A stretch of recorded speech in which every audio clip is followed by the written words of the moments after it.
Voluntaryong sumuko at nagbalik loob sa pamahalaan ang dalawang dating miyembro ng Communist Terrorist Group dahil sa hangaring muling makapiling ang kanilang pamilya at mamuhay ng tahimik at mapayapa.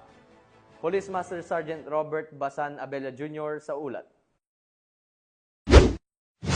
Dalawang dating kasapi ng Communist Terrorist Group na itatago sa pangalang Camario at Caluigi ang voluntaryong nagsuko ng kanilang sarili at nanumpa ng katapatan sa pamahalaan nitong Lunes, Agosto 18, 2025, bandang alas 2 ng hapon sa Pangasinan Police Provincial Office, Lingayen, Pangasinan. Ang aktibidad ay naisakatuparan sa pamamagitan ng pinaigting na internal security operation ng Pangasinan Police Provincial Office, katuwang ang mga local government units, iba pang ahensya ng pamahalaan at ang komunidad sa ilalim ng Coplan Lasi 2025.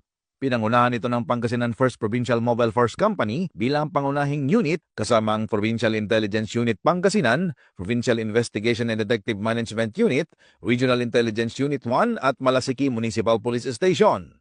Saksi sa panunumpa sina Police Colonel Arbel C. Marculio, Provincial Director ng Pangasinan Police Provincial Office at iba pang mga kinatawan mula sa pamahalaang lokal, hanay ng militar at iba pang national government agencies.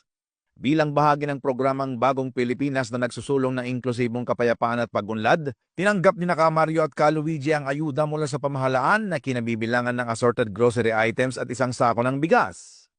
Ayon kay Police Colonel Arbel C. Merculio, ang kanilang pagbabalik loob ay patunay na mas pinipili ng ating mga kababayan ng kapayapaan at mas maliwanag na kinabukasan kaysa sa landas ng karahasan. Itinuturing na malaking hakbang ang kanilang pagsuko tungo sa pagpapatibay ng kapayapaan at seguridad sa rehiyon.